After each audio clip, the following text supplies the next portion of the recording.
Please settle down.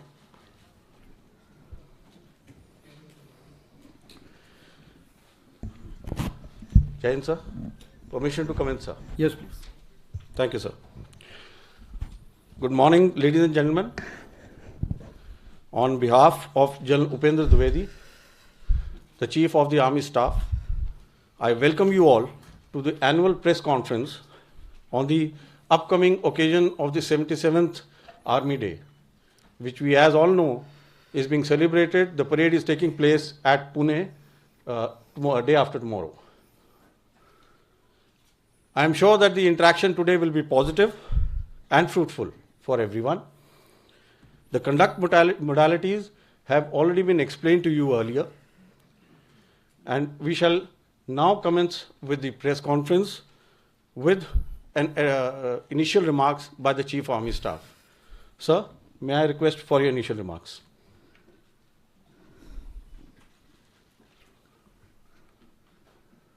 Jai Hind, good morning, Shubh Pratah, and also Happy New Year.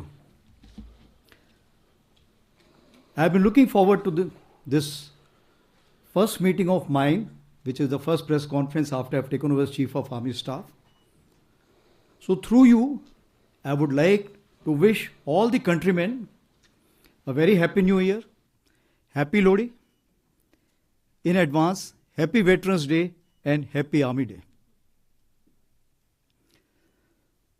As you are aware, you are a vital channel between Army and the citizens, and your progressive and constructive reporting helps in showcasing the Indian Army in the correct perspective.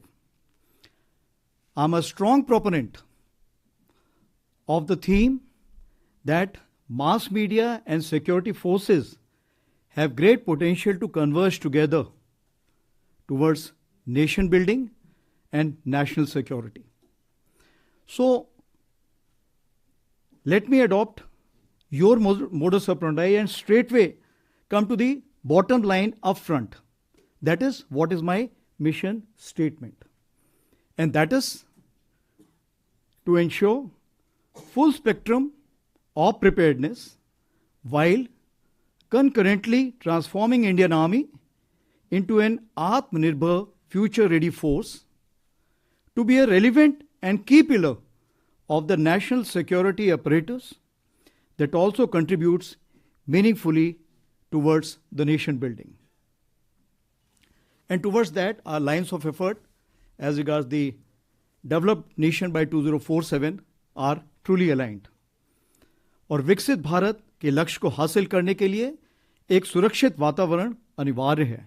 In that, we emerge as the net security provider for the entire nation.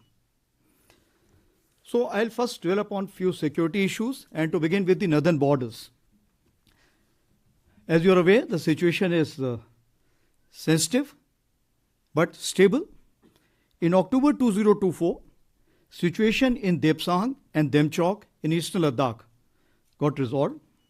The patrolling to traditional areas in these two subsectors has commenced. Similarly, the traditional grazing has also commenced in these two areas.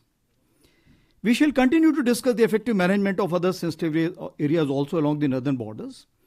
And towards that end, I have authorized all my co-commanders to handle these issues at the ground level with respect to patrolling and grazing, so that the trivial issues can be resolved at the military level itself. Own deployment along LSA is balanced and robust. We are well poised to deal with any situation. A focused capability development for northern borders enabled infusion of niche technology into our warfighting system and a whole of nation approach. We are progressing well. हमारी प्राथमिकता है सभी agencies की सहभागिता, border infrastructure को और मजबूत बनाना है. Coming on to J&K, situation is firmly under control. On line of control, ceasefire, which is effective from Feb 2021 after the DGMO's understanding, is holding on. However, the terror infrastructure across remains intact. Infiltration attempts continue, including from the IB sector or so many other avenues which are available, along with drone attempts to smuggle warlike stores and narcotics. In hinterland, in recent months, increased terrorist activities was seen in North Kashmir and Doda-Kishtwar belt. Our CT grid there has been reinvigorated and tempo of kinetic ops has been enhanced. Past year, 60% of terrorists eliminated were of Pakistan origin. As of today, whatever is remnant in the valley and Jammu area, we feel that around 80% or more are from Pakistan origin. Overall, violence parameters under control, tourism, development activities, Amarnath Yatra, where we witnessed more than 5 lakh pilgrims this time, and peaceful conduct of elections are indicators to a positive change. So the theme of terrorism to tourism is gradually taking shape. Regards Northeast, overall situation in Northeast is gradually improving. In Manipur, synergized efforts of security forces and proactive government initiatives have brought situation under control. However, cyclic incidents of violence continue. शांति और सद्भाव स्थापित करने की दिशा में ठोस प्रयास जारी हैं. Various NGOs and our veterans too are reaching out to the community leaders to give effect to a kind of a reconciliation. Along Indo-Myanmar border, enhanced surveillance and domination is in place. That is to insulate from spillover of turbulence which is taking place in Myanmar as of now. Fencing is a significant step, and we have started to commence a new progress towards this end. As far as humanitarian assistance and disaster relief is concerned, based on the experience gained in 2024, we have specifically earmarked rupees 17 crore for upgrading of our QRTs and QR medical teams. Besides, we have taken a decision to create 17 bricks of HADR, that is Humanitarian Assistance and Disaster Relief, as we realize that at places our columns reach, but the resources to provide kind of a rescue operation are not available. Towards that end, we are creating these 17 bricks. It is pan-India. As far as northern borders are concerned, since we have a pan-northern front presence, so Army will play a first responder role, and we will not await any request from the state. We would be reacting on our own to make sure that maximum people can be rescued wherever any disaster relief has to be carried out. Now, for ease of continuity and communication, my balance of the pointers will be on the same lines as given by General Pandey last time. What does it mean? As you know, my predecessor was a visionary and he declared 2023 as the year of transformation. And he declared 2024 as year of technology absorption. So what I have done, that once I took over, the year of the transformation was declared as the decade of transformation commencing from the time General Pandey had announced. And year of technology absorption was extended to 2025 also, because there's a lot to be done as far as the technology absorption is concerned. So, year of transformation, since it becomes a decade of transformation, so the pillars remain the same. So I would be covering balance of my update based on those 5 pillars which were given to you by General Pandey. To begin with, it starts with force restructuring. So it's a continuous process to give effect to organizational structures commensurate to threat and technology infusion to ensure the operational effectiveness. As of now, we have already carried out some reorganizations in cyber, electronic warfare, ISR units, and rebalancing 1.0 in consonance with our new emerging threat. Now what we are looking for is the rebalancing 1.5. We are also looking at new tailor-made organizations in the field of ISR, special ops, combined or integrated or all-arms brigade. Then we are looking at info ops groups. We will also be looking at raising of some combat units or the headquarter and some de novo organization based on the emerging technology, for example, MUMT, that is manned unmanned teams. We also remain alive to the requirements of theaterization. So in conjunction with theaterization, we would be looking for some changes which will include in terms of the areas, sub-areas, div, core and command headquarter, which will be duly synergized with the theaterization initiative. Now coming on to the second pillar, that is modernization and tech infusion. So as far the force modernization is concerned, you are well aware that from EP 1 to 4, we had carried out major procurement, which was enhancing our cumulative combat effectiveness. And now we have also been approved the emergency procurement for CT ops, because we have carried out a major induction of regular troops in the Punch Rajouri area as well as in the valley. So therefore, there is a requirement for some additional equipment. As for the fields are concerned, it's firepower and lethality, protection and mobility, and we are looking at night to be fought as day. As far as drone and counter drones are concerned, we are looking at no scaling as of now because it's an evolving technology. So we will need new structures, we will need new kind of drones and new scaling. So based on the operational requirement, we're working towards that. As of now, I call it eagle on the arm for every soldier. What you also hear, the new term which is coming as FPV for the drones. As far as the artillery is concerned, the mediumization process is on and 155 mm caliber has been kept as the main caliber. As far as the mechanized platforms are concerned, we are on our path for modernization with respect to the FRCV, FICV, light tanks and wheeled AFVs. Aviation, LCH induction has already commenced. As regards the loiter and precision munition is concerned, I must give the credit to the domestic industry that which was a far-sighted thing is now seeing the light of the day, and we are able to kind of orders from the Indian industry developers. I will also cover the technology infusion here. As I told you that year of technology absorption 24-25, both years have been given the same name. So what are we looking for in this? Firstly, we are looking for that upgrade en masse the human resource, including the tactical commanders to become the techno commanders, because they are the decision makers. And if the decision maker is alive to the technology, the technical people will be finding it more easier to sail through. As far as our MTech is also concerned, that has increased by 30%. Similarly, the NDA syllabus which has been concerned, which is undergoing a major change, and probably by year 26 we should be able to see that on ground. Similarly, our promotion examinations, courses of instructions, the technology aspects have been just double.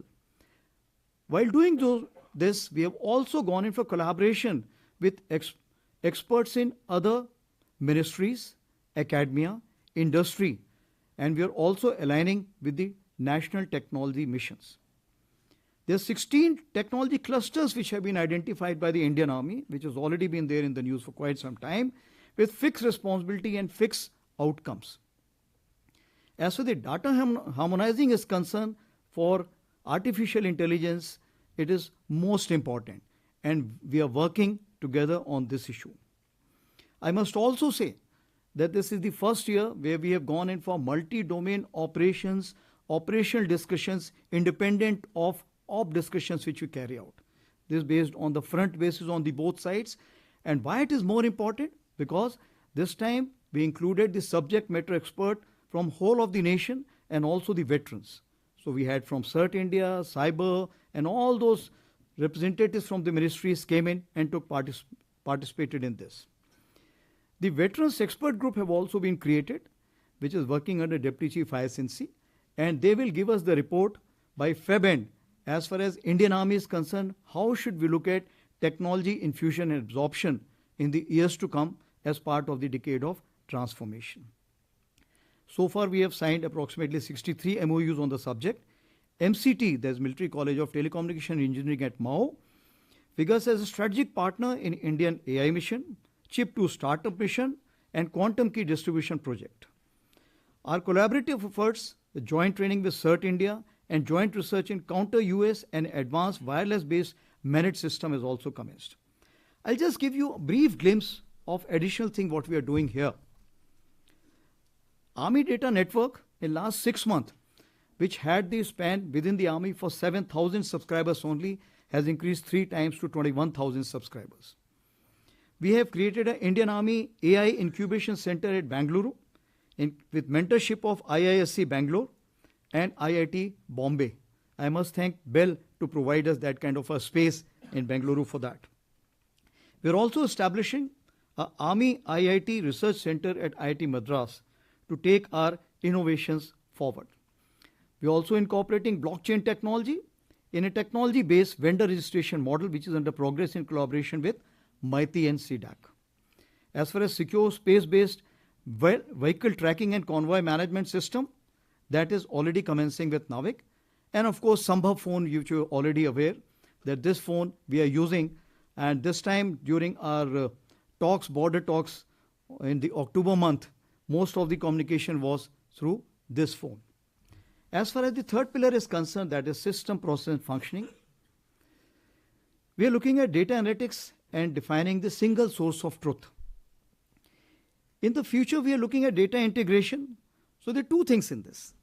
As you know, Army is different from other services where the empowerment or the center of excellence starts from the battalion. Therefore, the maximum delegation must take place there. But today, the maximum centralization of orders or powers or authority is at the Army headquarters. This is only feasible to delegate once you have the data centricity in the center, but the delegation at the lower level. Here, the artificial intelligence will play a pivotal role. For example, if a vehicle gets condemned and you want to get the vehicle released, it takes the complete chain of command by the time it reaches and that gets released. But with the artificial intelligence, moment the vehicle gets condemned, within 24 hours, the release order will be automatically generated. So that is the kind of a thing we want to achieve by year 2025 end. As far as the delayering of headquarters, this we are looking at. For any communication in Army, it takes 6 to 7 layers. We are wanting to delayer. We are also looking at skip echelon system. That is simultaneously addressing all the headquarters, and the highest headquarter which is supposed to give the decision must give the fastest. Modification of acquisition process, which is overdue, we are looking forward to, and the way year of reforms which has been announced by our Raksha Mantri ji, I am sure this will get a major impetus. Coming on to the human resource management, it's a subject in itself. I would not like to cover too many things in this, but just to tell you that the upgradation of the HR potential en masse is something which is our aim, while ensuring the welfare of rank and file, veterans, Veer Naris and their dependents. As for the Agnipath is concerned, 123 Agniveers are presently there, and we are getting a good feedback from the battalion commanders. They are fast on uptake, enthusiastic and keen to do well. As far as the SSB is concerned, you are well aware that the SSB reforms have been undertaken, and today we have increased our intake, which was 1300 per year in 2022 to 1900, which is projected in 2024. So that is the kind of officer intake which we are ensuring by carrying out some reforms in the service selection board. As for the women officers are concerned, we are doing a remarkable job in the field. Presently, we have 1732 women officers serving with us, and we have approved a study to increase this number to 2037. In other ranks, we have approximately 310 women soldiers, and we are looking forward to more. During the question answer session, I will take on as far as the progress on this side is concerned. About women empowerment, all women skydiving display team of Indian Army shall be raised in 2025. That's our endeavor. You'll be happy to note that the recruitment in Territorial Army has commenced again. And this time we have delegated this to the commanding officer for first 30% so that the recruitment can take at the fastest possible pace. Institution of an Army Subedar Major. This is something to connect Jawans directly with the army chief. So wherever I go, the Army Subhida Major accompanies me. When I am taking a briefing in the higher headquarters, he is meeting the GSUs and men of that. And also, this has been now given out for the commands also. 3 of the 7 commands have already instituted that, others would be completed by 31st Jan. So, the gap or the communication gap between a Jawan and the senior most hierarchy will keep getting close with every passing day. As far as the effort to upscale our military training institutions is concerned, we want that to come to the world repute. And we are looking at Institute of National Importance for our Army War College. The case has already been taken up for that. Also, we are opening up the Army War College for the foreign students. As you are aware, the junior command and senior command were already open, but now we are opening the higher command course also. And this time, as a trial basis, we are doing it for a week. Next time, we'll increase it based on the feedback. This time, for this 7-day capsule, we'll be having the academia, industrialists, possibly the media also, bureaucrats, as also the foreign officers who always come and attend the course there for HDOC. As far as the veterans are concerned, Project Naman, as you are aware, we had started this scheme in August 2024. 14 centers were open. A very positive response has been received in that. And therefore, we are planning to open this approximately 200. And this is in conjunction with Common Service Center, which is the SPV of Maiti, and also the HDFC CSR. We are also gone in for a series of Shaurya Samprava for the veterans. More during the question answer, I will explain about this.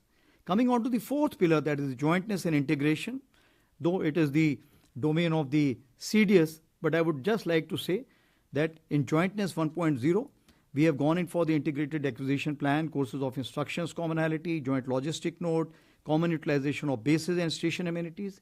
In 2.0, we have gone in for addressing the service culture, thinking and symbology. Here we made a good progress in doctrines and SOPs also.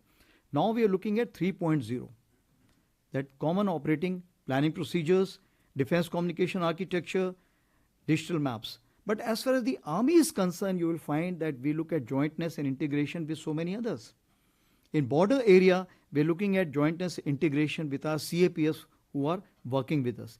In the hinterland, we are looking with the police and the CRPF and other agencies.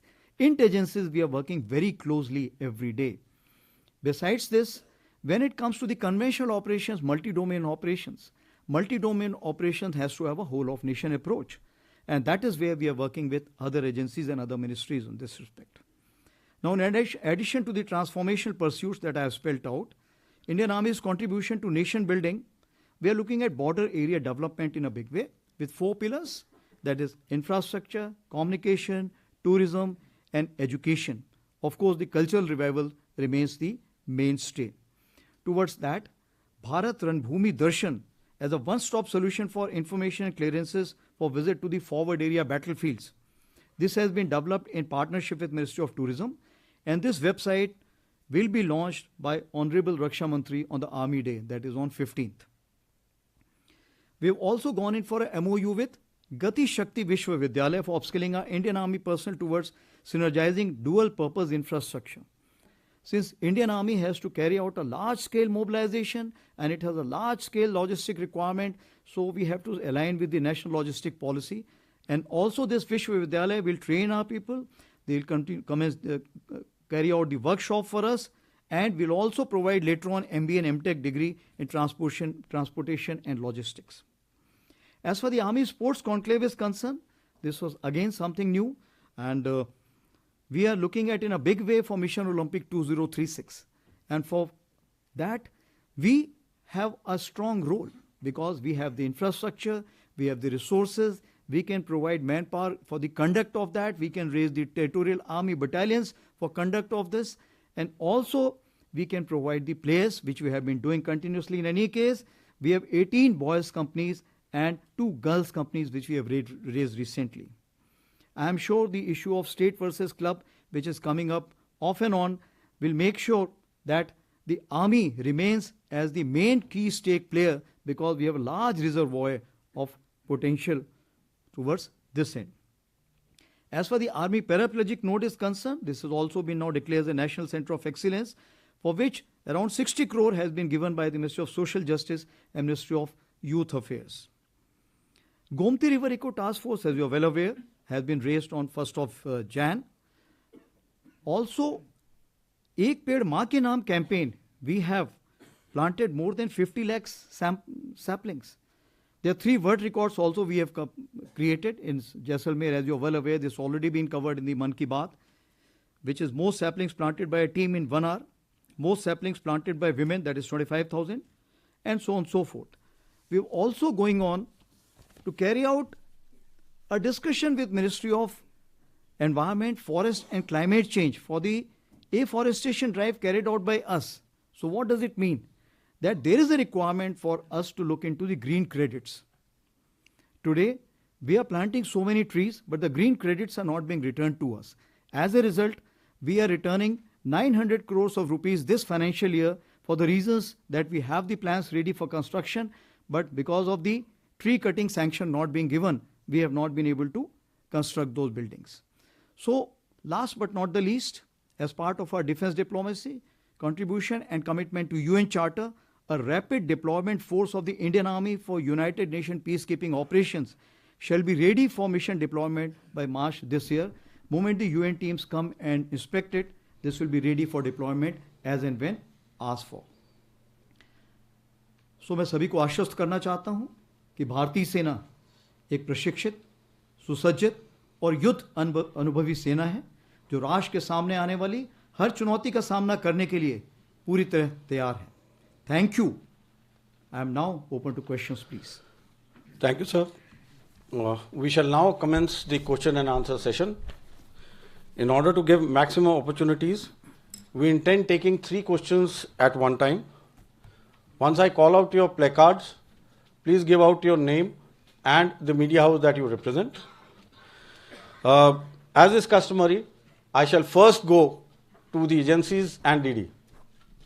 I know I'm so firstly, ANI Ajit Dubey, Manas Bhuiya and Pranjali.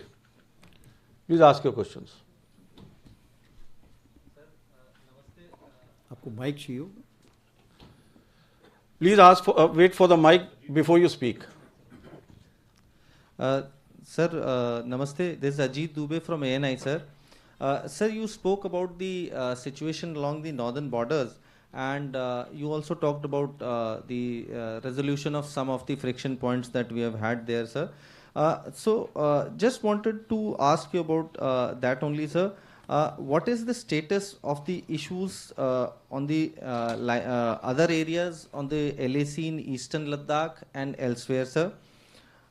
We have had agreements on resolving the issues in Depsang and Demchok. How they have been resolved, sir? What are the steps taken to resolve, and how did we reach that agreement, sir? Have they gone back from the CNC junction and others where they had pitched tents for a long time?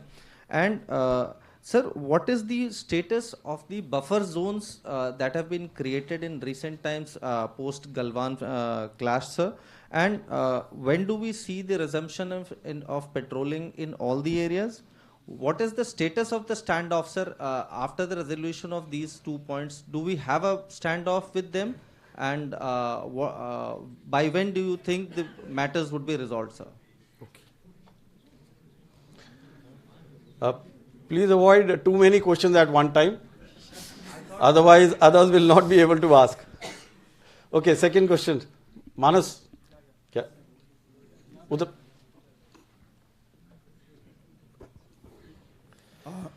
Hello, sir. This is Manas Pratim Bhuyan from PTI. My question is about Manipur, sir. You briefly mentioned about Manipur. I would like to have your, overall perspective on Manipur. There have been criticisms that, in fact, there is lack of coordination among the agencies involved in controlling the situation there. And there is an external dimension also to the Manipur situation.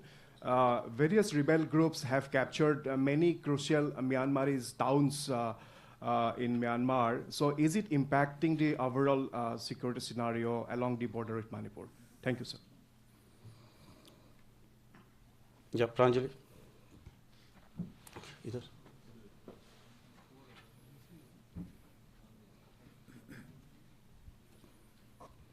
Good morning sir, Pranjali Singh from संसद TV. सो मेरा पहला सवाल आपसे ये है sir, अगर मैं 2047 के मिशन की बात करूं सर, ये प्राइम मिनिस्टर के साथ साथ पूरे देश का विजन है, हमारे देश को विकसित बनाना है। इसमें सर इंडियन आर्मी का कंट्रीब्यूशन अगर आप बता सके, आप कैसे कंट्रीब्यूट कर रहे हैं।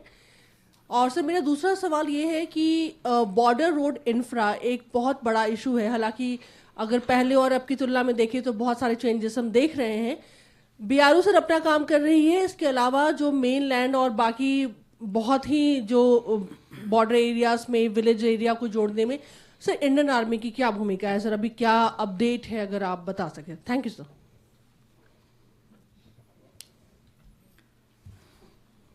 I think in these 3 questions, there must be about 13, 14 questions. So let me see how I can fit in all. So Ajit ji, you have asked me basically the status of issues along the LAC. So I will repeat the same word, it's stable but sensitive, point number 1. So what does it mean? That there have been series of meetings. Firstly, among the ministers, even the Prime Minister has met the Chinese head. Similarly, the meetings have taken place at the level of the Corps Commander. As you are aware, the 22nd SHMCL took place on 21st October, which finished. Thereafter, 5th December, we had the WMCC. Then 18th December, we had the Special Representatives meeting. Now coming on to the Depsang and Demchok. As you are aware, April 20 onwards, that both sides had moved forward and stopped other side from going to the traditional areas where they were carrying out the patrolling. So what has happened in this disengagement, that both sides have agreed to go back to the areas where both sides feel, okay, this is where we used to come for the traditional patrolling. So that has been agreed upon and both sides have fell back. As far as the verification patrolling, 2 rounds have already been completed by both the sides over a period of time, and both sides are quite satisfied about it. Similarly, as far as the grazing ground is concerned, those grazing grounds also been now mutually agreed upon, those have been agreed, and the graziers are being allowed to go. Earlier we were not allowing them to go because we did not want any kind of a inadvertent aggravation of the situation. The second question which you have asked is about the buffer zone. Let me tell the House that there is nothing called as buffer zone. When you carry out a kind of a negotiation, then you look at what can be solved immediately, what will take some time to resolve. Where you feel that the nature or the degree of violence can be high and the fuse is short, what happens? You create some distances. So when we carried out these kind of negotiations over a period of time, some places we declared as a temporary moratorium. It means that both the sides will remain back and will not go to the common areas because we still feel that if we meet at those places, the violence level may go high. So that is the terminology which is used as far as the temporary moratorium is concerned. Status as far as standoff is concerned. Now what we have to see that what all has changed from April 20. If you look at, has the terrain been doctored over a period of time? Yes. Both sides have doctored the terrain. Have both sides carried out the billeting construction? The answer is yes. Both sides have carried out some stocking, deployment? Yes. So therefore what it means that there is a degree of standoff. Now once you have changed all this situation after April 20, so the trust between the two countries has to have a new definition.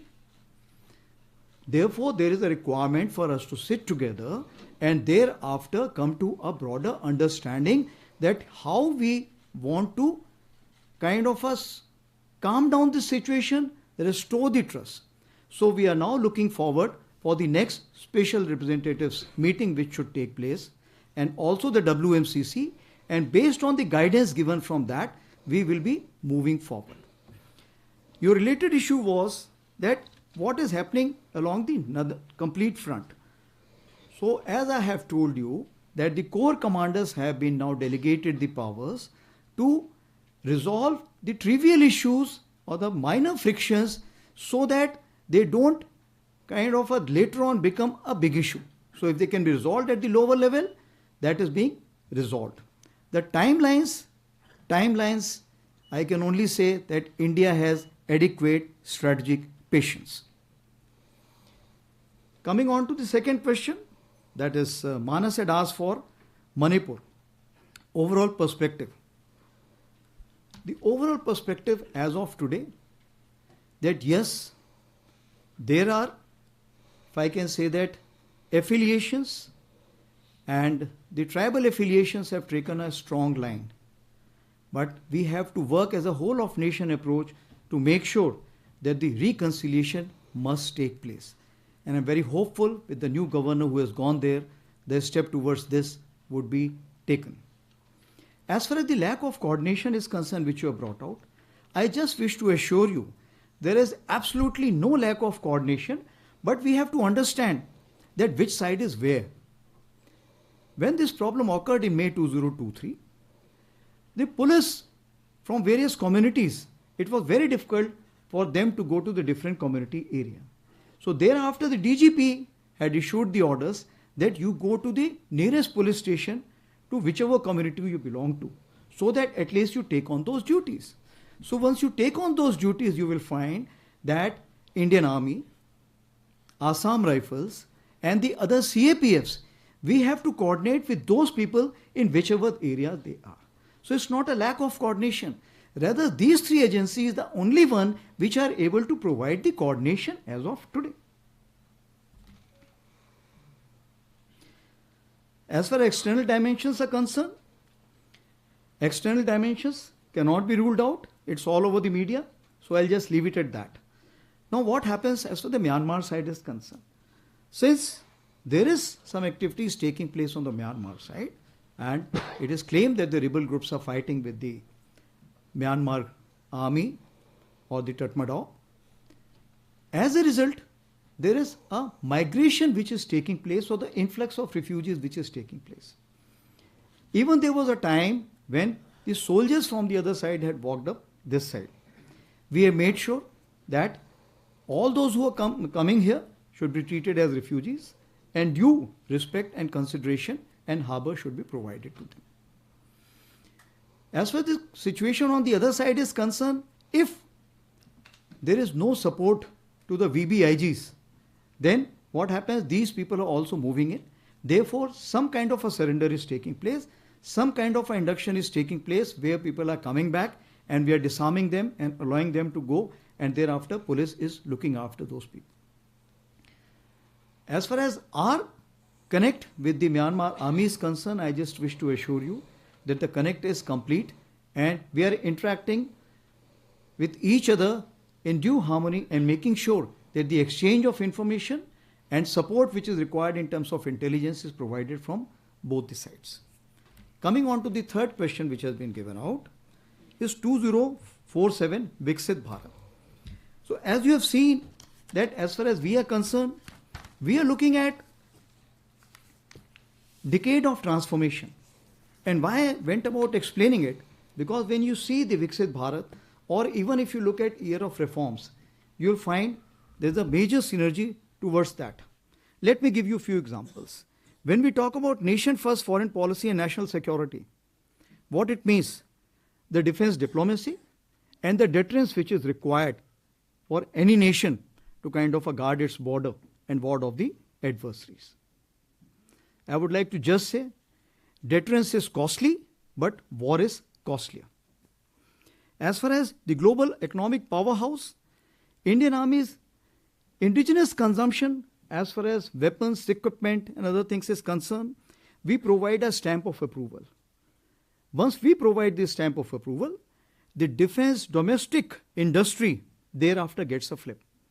And if we are talking about 21,000 crores today, Raksha Mantri is already announced by 2030, we are looking at 50,000 crores as the defense export target. And as we are the biggest consumer, we are also the biggest advertiser of these weapons and equipment. As far as the infra development and speed and scale is concerned, we are working in close synergy with PM Gati Shakti and border area infrastructure which has been brought out. Here itself I will cover the border area infrastructure. That we have the Empowered Committee on Border Infrastructure headed by the CAPSEC. And this committee is working in a very, very aggressive manner. Recently, for 22,000 crores, sanction was given for the northern borders infrastructure development, including few tunnels. Besides, when we had the GLOF for Sikkim, as you are aware, that Sikkim suffered that glaciated outburst, that is the time this committee met and immediately authorized the money to BRO and other agencies to make sure that the recovery becomes that much faster. So I wish to assure you that as far as the planning and sanctions are concerned, that is fastest. Coming on to the BRO is working hard, but now the time has come, the aspiration of the Indian Army is manifold, many times what BRO can provide. Therefore, we are reaching out to the other agencies, which are whether railways or National Highway Authorities, NBCC and others, and we are trying to get them into the fray so that our infrastructure development along the northern borders should be 3 to 5 times of what we are able to do as of now.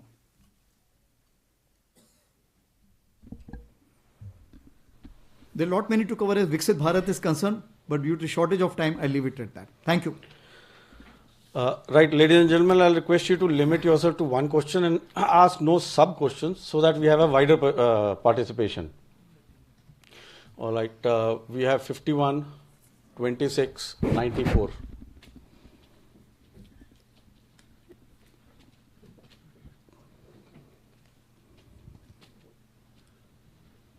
Good afternoon, sir. Sanjeev Barua from The Week. So we have been hearing a lot of talk ever since 2019.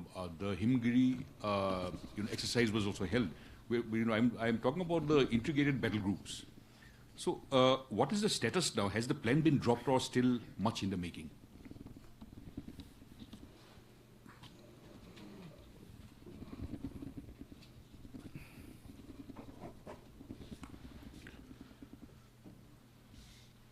Next, please. Good morning, sir. Ajay Banerjee from the Tribune this side. Sir, I have a very pointed question. You have answered in detail Mr. Ajit Dubey's questions about the LAC. Do our troop deployments remain the same, or is there a plan to change the troop deployments in the future?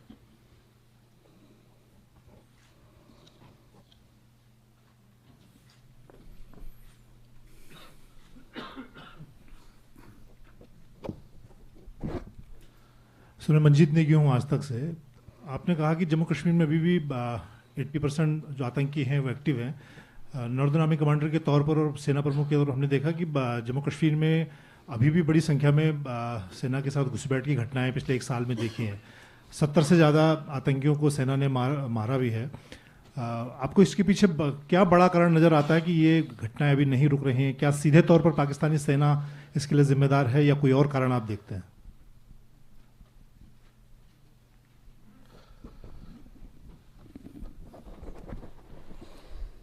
So, firstly, I'll take on Sandeep's question, which is on the IBG. As you're aware, IBG, what we are working out is basically restructuring a particular strike corps. Now, when we look at it, it has some financial implication. Also, it has implication in terms of equipping as well as the human resource. It has taken a long period. It is in the final stages. And we are hopeful as of now, as I speak to you, the presentations have been given to in the MOD of all the decision makers, the presentations have been given. Few queries have been raised. We are hopeful because this is the first special purpose vehicle as far as the restructuring is concerned. And if it goes through, others will also follow suit. Timeline is difficult to give because wherever the bureaucracy gets involved, it will take time. But we are hopeful by year 2025, we will either create this IBG or we will cancel this project completely. Coming on to the next question. Ajay has asked questions about the troops deployment along the northern front. Like I told you, that troop deployment is directly dependent on the trust factor. And tangentially, I had told you about the capabilities which have been created. And troop deployment or the infrastructure development is dependent on the capability on the other side, not on the presence of troops on the other side. So as of today, the capability entails that we should continue to maintain this kind of a troops. We have two kinds of deployment called as summer deployment and winter deployment. Definitely during this winter deployment, the number of troops come down. So therefore, at least in the winter strategy, we are not looking forward to any reduction of troops. When it comes to the summer strategy, we'll take a review based on that time, how many negotiations, conferences and meetings have taken place. Based on the indications and assurances, we may like to review at that point of time. The third issue which has been brought up by Manjeet, as far as the J&K is concerned, that the violence level is not reducing. Here I would like to just say that the violence level is being orchestrated by the epicenter of terrorism, that is Pakistan. If it is so, is the word helping us in kind of a controlling this epicenter in any way? If the support is not forthcoming the way India is looking at, this kind of a terrorist infiltration will continue to be there. However, as of now, we have inducted 15,000 additional troops in year 2024. And that is why you will find that the violence level has gone down, where we have been able to neutralize 73 terrorists, out of which 60%, like I told you, were Pakistan terrorists. The elections, if you see, the elections, the parliamentary elections, state assembly elections, both had nearly 60% plus minus voting. It means that as far as the local population is concerned, local population is going with the peace. The recruitment was only 4 for year 2024. That is negligible. So all the indicators which are there saying that the people of J&K are shunning violence, and this violence is completely being orchestrated by our Western adversary. We can move on to the next one.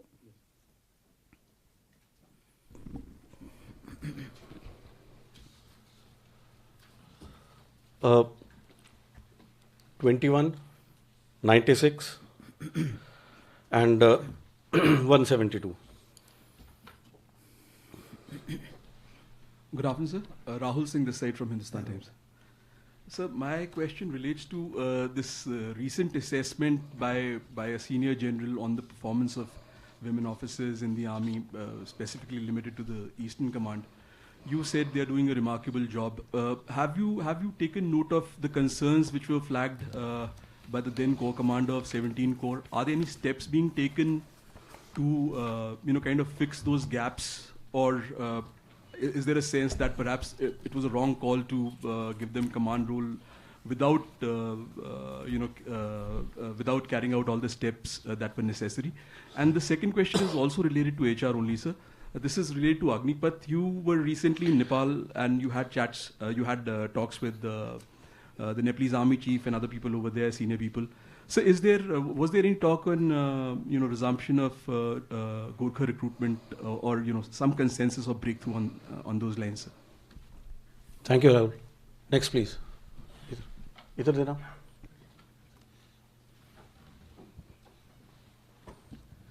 Sir Rajiv Ranjan NDTV sir, मेरा सवाल ये कि अभी हाल ही में sir आपने कहा कि जो फौज में आना चाहते हैं वो वेतन के लिए नहीं वतन के लिए आए। सेना पहले से ही अपने लोगों को काफ़ी अच्छा ख्याल रखते हैं, सुख सुविधा की बात करें इवन रिटायरमेंट के बाद भी, तो सर ये चीज़ कहने की ज़रूरत आखिर क्यों पड़ी? इसके पीछे क्या सोच है sir?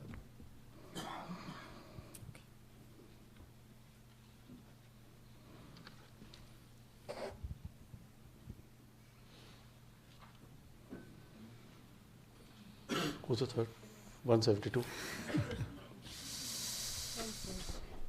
Hello, sir. Neelam Matthews from Shepherd Media of the UK. This is regarding the tanks. What is the status of Zorawar as of now?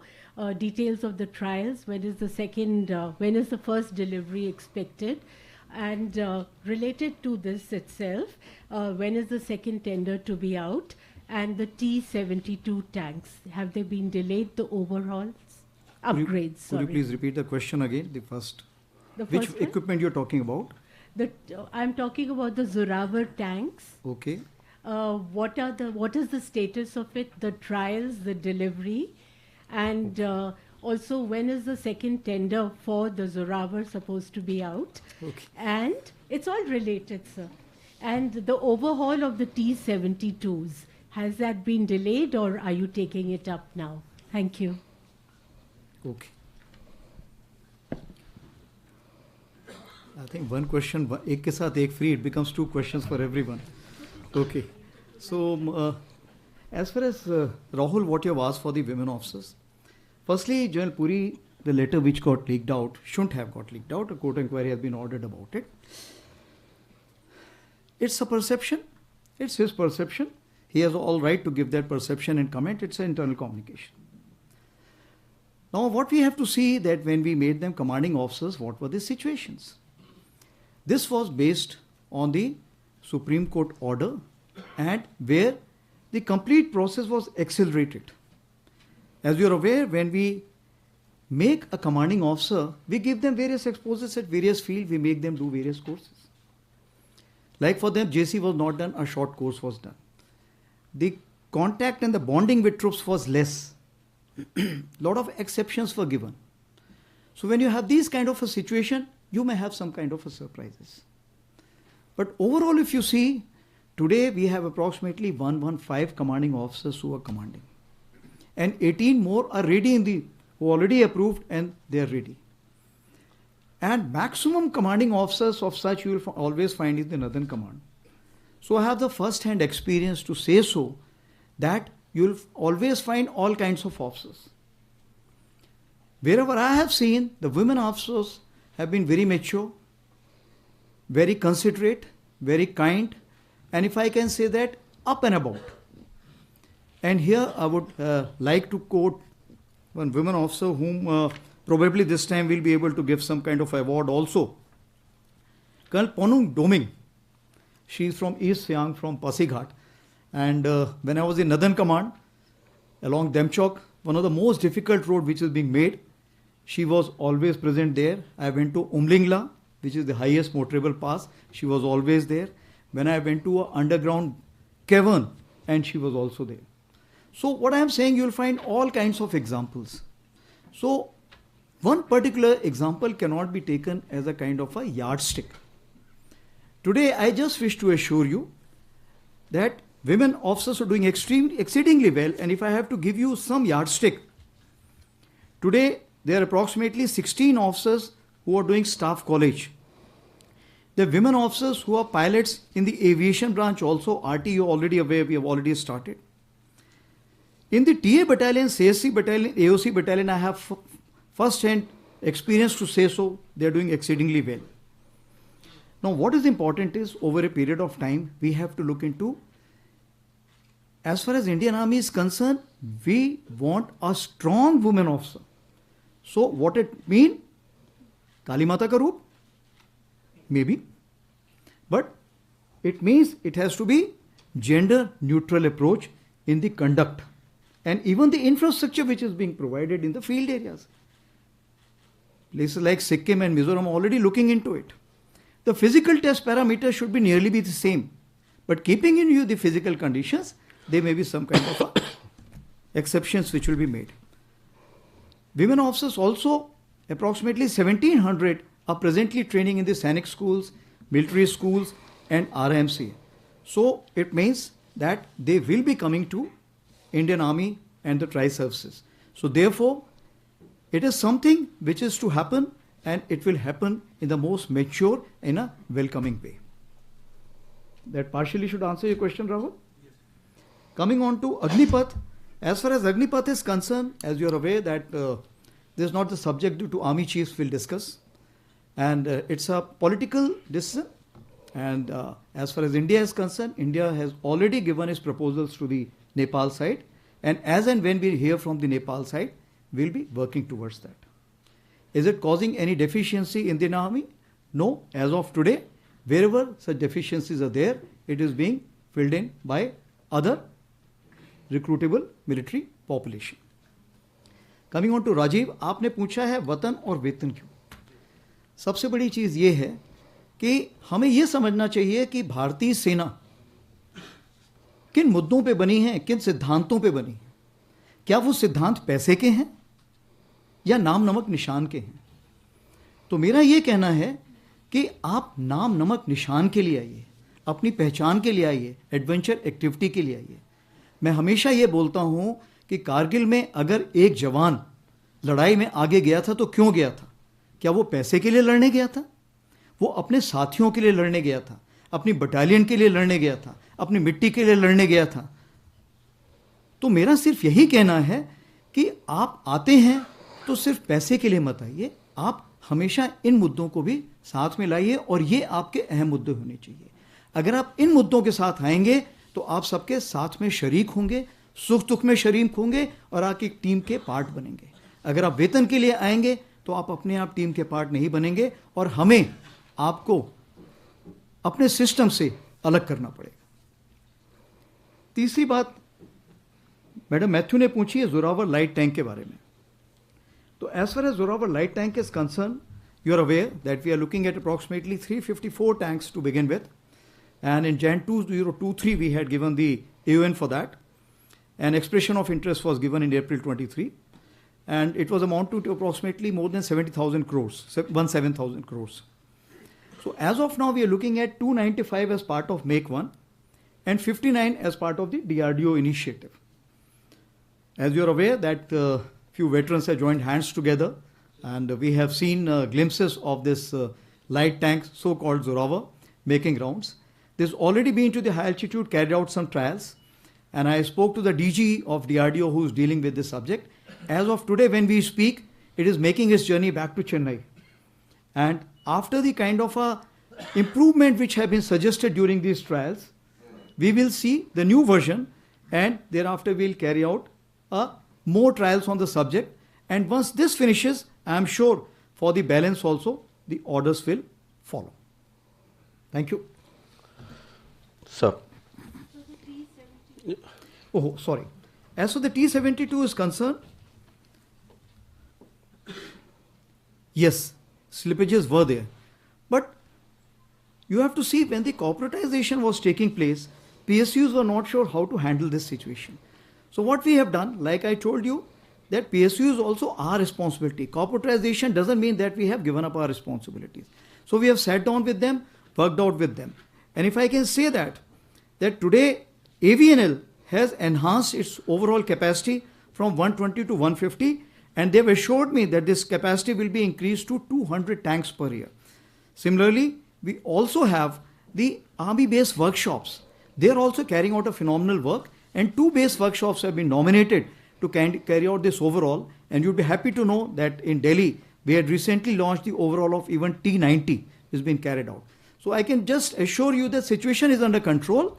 Of course, when the change takes place, initially, first step is the most difficult. That step we have overcome. So now the pace of or the transformation which will be much, much faster.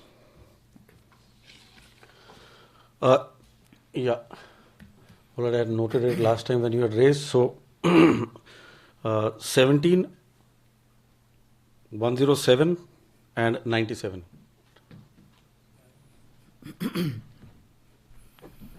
So here, sir. Yeah. So Shudhiranjan from Bloomberg. So just wanted your thoughts and views, given that the Indian Ocean region is becoming very, very militarized and contested, what kind, if any, capabilities are you looking at for the future, in tandem perhaps with the Navy, so that, we are ready in case of any eventuality? And also, are you looking, at a later date of basing troops outside? If so, which side, sir? Basing troops outside. Yeah, I mean, is there a consideration at all, sir? Okay. Yeah, 107. Yeah, please, here, Srinjoy.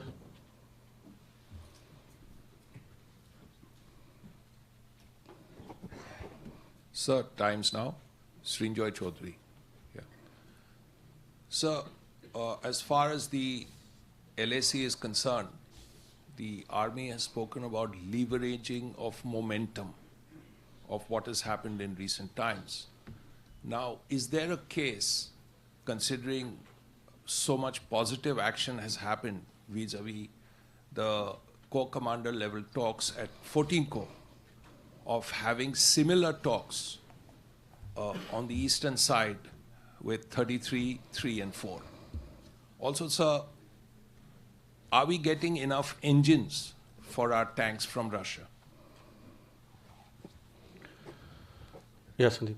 Sir Sandeep news 18 India से sir कुछ reports आई थी कि डोकलाम प्लेटो के पास China ने काफ़ी development किया है, कई सारे जो है विलेजेस वहाँ पे और रिसेंटली तैयार किए हैं. अभी क्या स्टेटस है चिकन नेक के लिए? वो ये सारी चीज़ें कर रहे हैं, ऑब्वियसली बात है. तो अभी क्या स्टेटस है और आर्मी इसको कितना कंसर्न मानती है?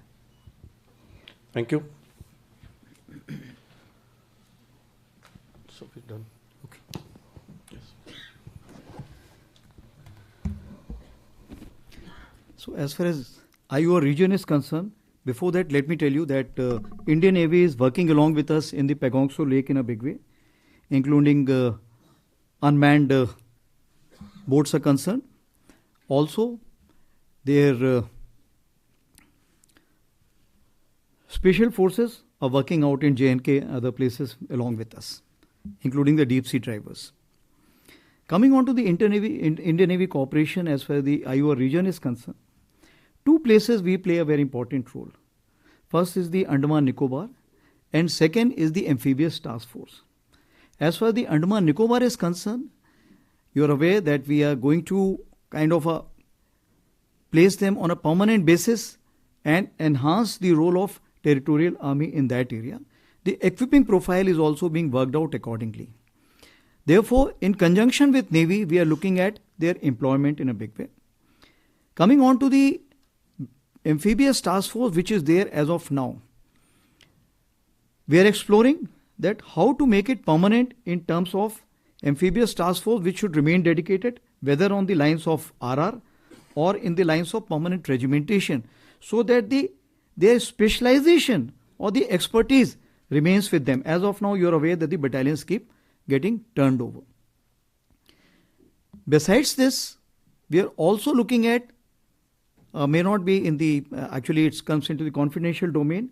We have some plans which we have worked out together on the western side. I'll leave it at that for the time being. To enhance the cooperation, we are also with all ships which are going, our special forces or other military personnel are going to various places to have an understanding of each other, so that later on, as and when troops are required to be deployed in a larger formation to any farther area, we should be prepared. But as of now, India does not have any expeditionary designs. So we have no plans to deploy troops outside as of today. Coming on to Shinjo's question, you're absolutely right. That is what I said, that I am looking at now having these conferences. Like you are aware that firstly we have opened up these conferences starting at the station commander level, battalion commander level, brigade commander level, div commander level and corps commanders level. Till brigade and div commanders level, as it is, the talks are taking place. But now we are looking forward, as the SR mechanism and WMCC keeps giving us guidance for all the three corps which you have said, we would be looking forward to having this more coordination, and we will be empowering them with the military decisions which are required to be taken in future. There was one more question which you had asked. Yeah, tank engines, as of today, we do not have any issue in terms of, because India has adequate capability to kind of manufacture those. I have gone and seen them myself. I have visited those factories. So a fair degree of assurance, as of now, we do not have a problem. When we look at the transformation, upgradation, when we look at the super high altitude areas which we require high powered engines, then we have to work out. And for this, we are already in talks with various people, various countries, and some kind of a contracts have already been signed. But I just wish to assure you that in those contracts also, as of today, there is no delay. The assurance what has been given to us, we are very sure it will go through in the same time frame. Now, ZTV, your question was Doklam and chicken snake. So as far as chicken snake is concerned, I would like to put it in a different perspective. That is our strongest point, because all the forces which are there in West Bengal, all the forces which are there in Sikkim, all the forces which are there in Northeast, from all the three sides our forces can congregate there. So that is the strongest point, that's not the weakest point. Let me assure you that. As far as the activities of China is concerned, we are keeping a close watch, and whichever quarter are required to be kind of sensitized with that, that is being done. And what we talked about, are our forces ready for any kind of action or reaction? Our forces have always been ready, and there is no let up on that. Thank you. I know you wish to. Yeah, please give her a chance. Yes. Out of turn. Right. In fact, I have a lot of these. We may be able to just about squeeze in one, sir. No issue. We'll carry on. Right, sir. Thank you, sir. So, ladies and gentlemen, the next group would be 50, 67, 22, and Manogya. Okay, Manogya, you, since the chief has already said, out of turn, please ask. Grateful. My question was on women itself. I'm Manogya Loiwal, anchor and editor, ABP News. The question is, you've spoken about the role of women, increasing role of women in army. What is the quantum of increase? Do you have a considerable number that you can share? और एक सवाल हिंदी में, आने वाले दिनों में गणतंत्र दिवस पर क्या विशेषताएं रहेंगी सेना की तरफ से, सेना प्रमुख के मुंह से सुनना चाहेंगे। गणतंत्र दिवस में विमेन के लिए पूरी तरफ से, सेना की तरफ से और महिलाओं के लिए, दोनों।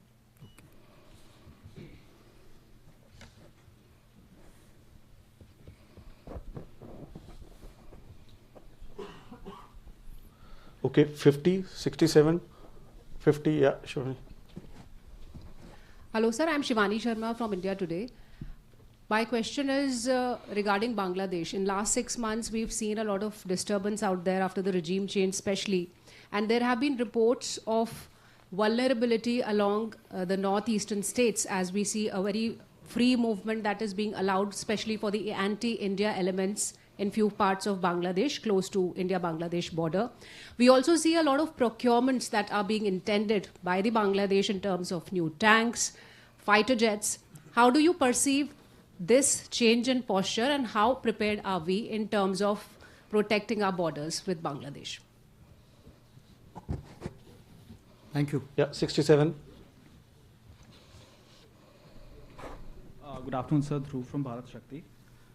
Sir, recently the Defense Secretary had said that pecuniary issues are no longer an impediment, but the three services as well as the DRDO have been time and again saying that there is a bit of financial crunch here and there.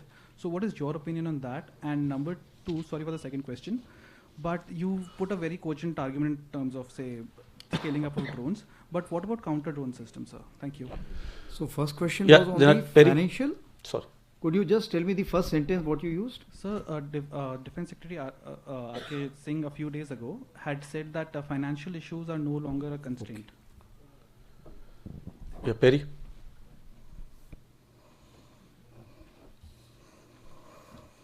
General to your left. Dinikar Perry with The Hindu. So, like everyone, I'll ask two questions. One, has there been some understanding on Yangtze is concerned, to not block Chinese patrols and allow them to patrol like in the past? Two, a domestic question on the painting which created a lot of news all across. So what was the reasoning behind that? And the question I'm asking is, one logic given by many is that old should give way to new. If that is the logic, then the painting, has Chanakya, Garuda, chariots, but not independent India's finest victory. So understand the reasoning and the logic behind it. Thank you. 3 over or 4 over? Yes, 4. Monogya was an additional, sir. So as far as RD parade is concerned, there are a lot many things. So I think the too large a canvas for me to cover. So I will not, I'll skip that question because too many things. But coming on to here, women intake is concerned. So I would like to just say that NDA as of today, we have 60 cadets, army cadets. And every year we are looking at about 20 cadets. Also in the OTA, that is Chennai and Gaya, we are looking at 120 per year. Serving soldiers, I've already told you. Women officers, I have told you it's coming to 2037. It will be increase of approximately 1,000. But what is important is women as other rank. Now it involves change of Army Act Section 12. So we are going in for the change. And by 2032, we are looking at approximately 12 times increase. We are wanting to make it 1,200, then slowly and slowly to 1,700 per year. So gradually the number will increase. Like I told you that the acceptance, we creating that kind of an environment is equally important at this point of time. We have a Vishaka guidelines, but we do not have similar guidelines for the men. So therefore, when we talk about gender neutrality, slowly and slowly we have to prepare the society and the military for that. Once we get that, you will find the number will continue to increase. We call something called as guardian force. What it means that you may not be in the direct contact, but you are controlling those weapons which may have an impact on the forward troops. Now such forces you will find that the women can play a very important role. Therefore, in the second and third tier, they will play a pivotal role, and we are very sure in the days to come, their number will keep increasing. As far as the total number of women in Indian Army is concerned, among the officers, if I include the AMC and others also, RVC, etc., approximately 8,000 women officers we have today. And we include the TA also, which we have recently opened up, about 110 vacancies we are now going to give per year as far as the women intake is concerned. Coming on to the next question thereafter, Shivani ji, you asked about the Bangladesh. So I'll take your mind back to the comment which has been given by the Bangladesh chief recently, that India is strategically important to us, and same is vice versa. Bangladesh is strategically important to us. As of today, which is the other country which shares border with Bangladesh? It's a small portion, if you see, is on one side, on the southeastern side, otherwise it's all India. Therefore, we are the neighbors, we have to live together, understand each other, and any kind of animosity is not in each other's interest. As of today, firstly, there is no vulnerability from any side. I am in touch with the chief of Bangladesh during the time of when this changeover took place. I was in constant touch with him. And even thereafter, in November 24, we had a video conference also. As far as the military cooperation is concerned, is again going up in the same way. Our officers have moved there for the NDC also. There is no let up on that side. The only thing is, as far as the joint exercise which is carried out, because of the situation as of now, that we have postponed for some time, and as and when the situation improves, that exercise will also go on. When we talk about the relationship we should talk about when there is an elected government. So as of now, the relationship is with the military is well and perfect. Coming on to the financial issues which have been brought out, I fully endorse the views given by the Defence Secretary. Though I have the details of how much capital allocation was done, revenue allocation was done, that apart, whatever the Indian Army can absorb in terms of corresponding increase in the training, infrastructure and the manpower, that is being authorized to us. Recently, the kind of sanctions which have been given to us are phenomenal. So that way there is no problem at all. And our wish list is meeting, because it is not only the equipment what we are looking at. We are looking at infrastructure development, we are looking at raising few headquarters and so on and so forth. For that we have been assured there will be no let up. And today as we speak, we may be rather returning some amount of money for Shinkundla tunnel, since that could not get completed, it's just started, the work has started. That money will be returning back. So there is no dearth of money as far as Indian Army is concerned. Counter US, what you had asked for, you are absolutely right. The US and counter US, this always has a ratcheting effect. So if the drone or the US has a technology development, counter US has to beat that. Thereafter, again, counter has to come. So this is an ongoing cycle. And in the counter US, what we are working out is in various forms. It is the kinetic form and non-kinetic form. In non-kinetic form, the ranges are less. Wherever we are using the, if I can say that, the jammer and the spoofer, there we are getting more ranges and we are quite successful on that. But the number of equipment is limited. With every passing year, the number of equipment is increasing. So we are very sure that we will be able to take control of that. As far as the kinetic equipment is concerned, that is something keeping in with the limitations, has got its own kind of I say very limited number.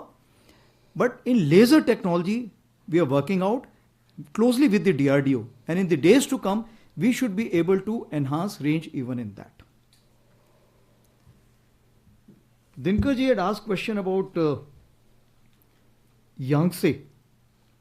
So, was there some other question other than Yangtze? Painting. Oh yeah, that's a critical one for you. You have already published one side of the story which I saw. So thank you for that. Now, coming on to Yangtze is concerned, like I told you, that all the corps commanders have been empowered to go through the patrolling and grazing issues. And wherever you can harmonize the relations between the two sides, you should be able to do. As you are aware, when the SR talk took place, there was some press release given. So we are also looking at end of a Kailash Mansarovar Yatra to begin. We are also looking at some trade points to be resumed. So similarly, we are looking at that if we can have some kind of understanding, please go ahead. So that kind of a delegation has been given to the div commanders and corps commanders. They will come back to us. As far as we are concerned, it is, from my side, it is approved. I can only say that. Coming on to the painting. As far as this painting is concerned, let me tell you that there are two chief lounge. There is one chief lounge here and one chief lounge in the South Block. As you are aware, South Block probably by year end we should be vacating it. We are not sure because Thal Sena Bhavan is under construction, and if it comes up in time, then we would be moving out from there. 16 December was chosen as the date to place that painting, the surrender painting, in Manekshaw Center, because that is an auspicious date where we should have placed it. As far as the other chief lounge is concerned, it's a mural, it cannot be removed from there. So I had to take the decision from where to take it out.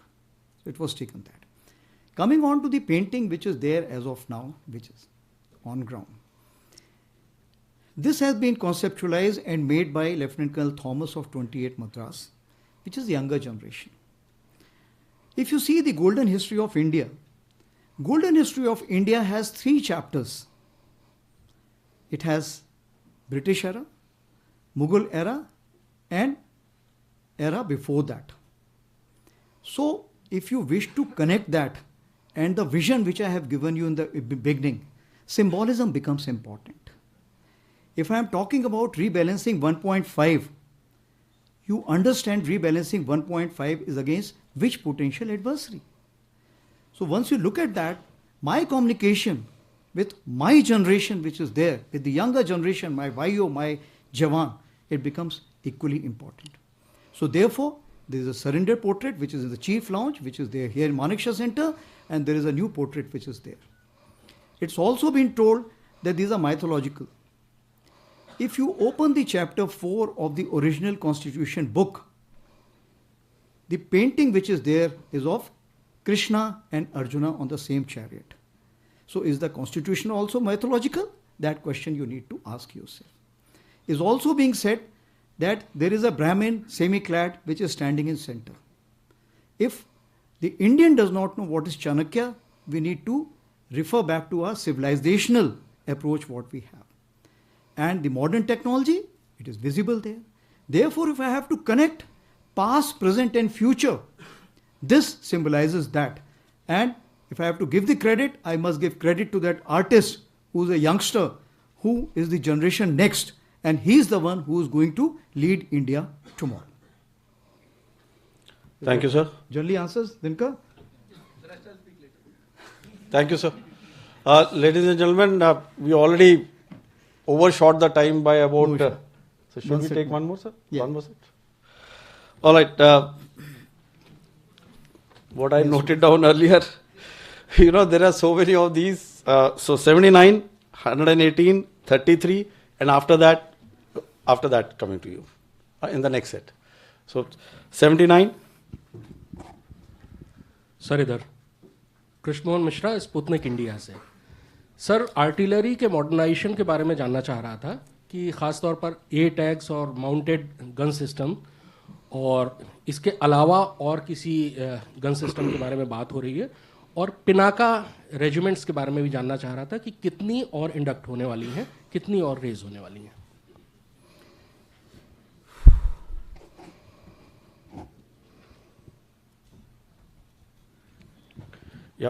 Sir this side Madhurendra from news nation. Sir modern warfare में हमने देखा है कि air defence system की ज़रूरत काफ़ी हद तक बड़ी है और उसके इम्पोर्टेंट को नकारा नहीं जा सकता। मैं जानना चाहता हूं कि इंडियन आर्मी का क्या प्लान है फर्दर, क्योंकि हमारे पास लिमिटेड रिसोर्स हैं। अगर एयर डिफेंस सिस्टम की बात करें फर्दर हम कितना इन्हांस करने वाले हैं और किस तरह के इसके डिप्लॉयमेंट होंगे।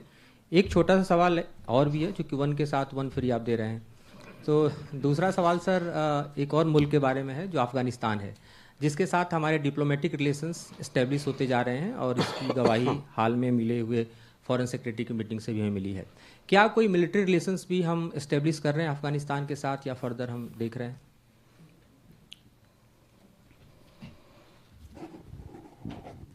Yes. Yeah. So we already had three. Three हो गए, two हुए, two हुए. Okay. 33 was Sanjay.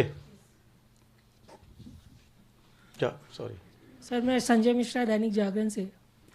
आर्मी का एक वॉरफेयर और फायरिंग रेंज नारायणपुर में इस्टेब्लिश होना था छत्तीसगढ़ में, उसका स्टेटस क्या है सर अभी?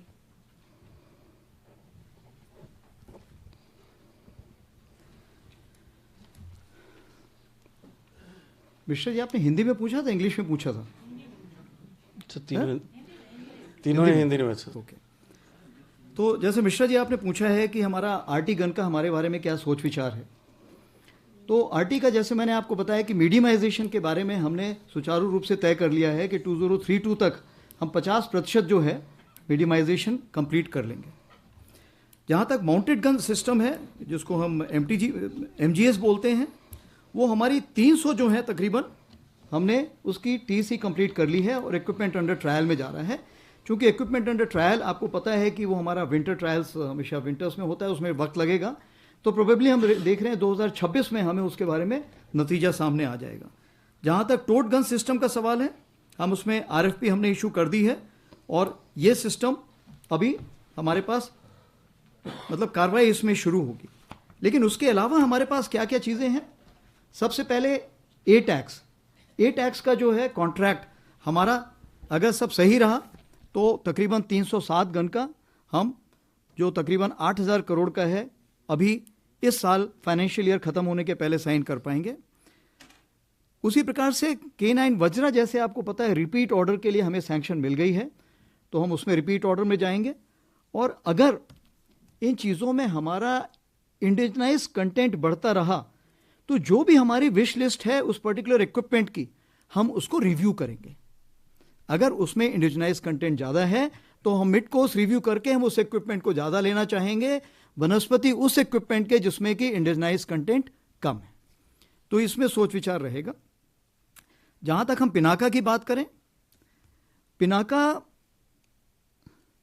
इसमें भी वही सोच विचार आ रहा है कि अगर इसका एमनिशन हमें बढ़ी हुई रेंजेस दे सकता है तो क्या जो हम ऑल्टरनेट देख रहे थे उस ऑल्टरनेट की ज़रूरत है। हम अभी हाई एक्सप्लोजिव प्री फ्रेगमेंटेड जो हमने एमनिशन जिसका हम अभी साइन करने जा रहे हैं तकरीबन 6,000 करोड़ का, और एरिया डिनाइल म्यूनिशन जो हम साइन करने जा रहे हैं करीब 4,500 करोड़ का। तो जैसे ही हमारे ये एमनिशन में बढ़ोतरी होगी और हमें रेंज अच्छी मिलेगी, हो सकता है जो हमारे बाकी लॉन्ग रेंज वेपन्स हैं हम उनको ड्रॉप करके इसमें कंसंट्रेशन करें। तो एग्जैक्ट कितने हम रेज करना चाहेंगे शायद मैं अभी उसको ना कहूं और उसको भविष्य के लिए छोड़ दूं। जहां तक हमारी एडी सिस्टम की बात आती है, as far the AD system is concern, what we are looking at, V-SHORAD is something which we are working out in the immediate time frame. Balance we are working out in conjunction with the Air Force, that is Akash and others. So first thing is that the AD system as a whole, it has to be seen as an integrated approach by the nation. To carry out a convergence between the Air Force and the Army, we are going in for Akash Tir, and probably by year end we'll be having due integration between the two, that is the IACCS, CCCS of the Air Force, and ours will also be talking to each other. Now, moving further, we have a tactical level and we have the operational or the strategic level. What we'll be looking at the tactical level, something which Army should be controlling it, and as for we move to the operational or the strategic level, it will be the Air Force controlling it. As far as the radars are concerned, these will be placed jointly by the two, and the information will be jointly shared. So this is how I would like to cover as far as the AD is concerned. Coming on to the Afghanistan,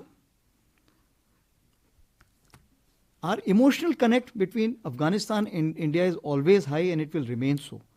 But as far as the military presence as of now is concerned, we are not looking at any military presence in the near time frame or in the immediate time frame.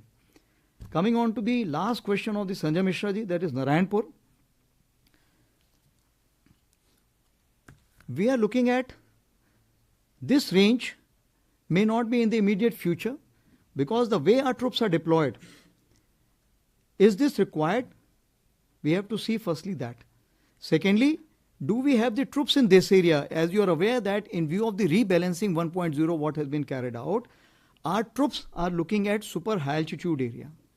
So we are wanting our ranges in the super high altitude or in the mountainous region where we can practice. And therefore we are making a great attempt to acquire these ranges in such areas where we can carry out the firing.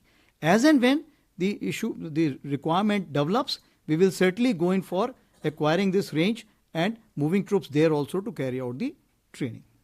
That's all I have to say. It was nice interacting with all of you, and I am sure that media will keep supporting our endeavor to make sure that the thought process of Indian Army reaches to a common man and also to a soldier, because you are the one who make it reach faster vis-a-vis us. Thank you very much. Thank you, sir. Ladies and gentlemen, thank you so much for your cooperation. I am alive to this issue that many of you have not been able to ask this question, but then the time is limited. May I request you to all be seated. Once the Chief of Army Staff has left the hall, you can then move out and we can congregate at the lower portion of this building for a lunch. Thank you.